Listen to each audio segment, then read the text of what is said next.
El ple municipal extraordinari celebrat el passat 17 d'octubre a l'Ajuntament de Sant Pol de Mar va començar amb un minut de silenci pel veí del municipi, Martí Garcia, que recentment ens va deixar. Tot seguit, es van aprovar les modificacions de les ordenances fiscals per al 2018. Aquestes modificacions estaven motivades per canvis en la normativa i millores en el redactat. Bé, com vaig explicar a la Junta de Portaveus, la majoria de les ordenances que estan canviades o retocades és degut a modificacions motivades per canvis de normativa o millora del redactat. En l'àmbit cultural es va aprovar la política de desenvolupament de la col·lecció de la Biblioteca de Can Coromines. Marta Romà, regidora de Cultura, va explicar en què consisteix.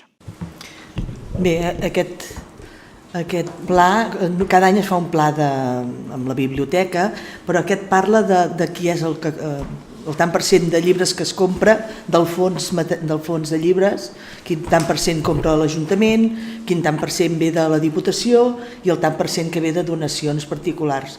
Normalment el que dona més sempre és l'Ajuntament, que sempre dona un pressupost bastant elevat de llibres, després la Diputació i després venen les donacions. Per últim, es va arribar al moment més sensible del ple. El consistori tenia preparada una moció de condemna de la violència dels cossos policials l'1 d'octubre.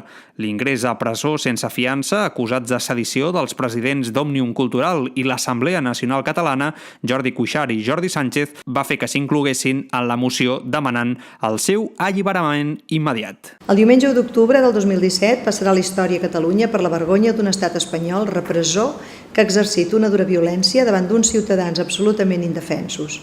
Però sobretot restaran als nostres cors i en la nostra memòria per l'actitud cívica, serena, coratjosa, pacífica i persistent d'uns ciutadans que van sortir a votar i exercir la democràcia malgrat les amenaces i l'estat de setge i por.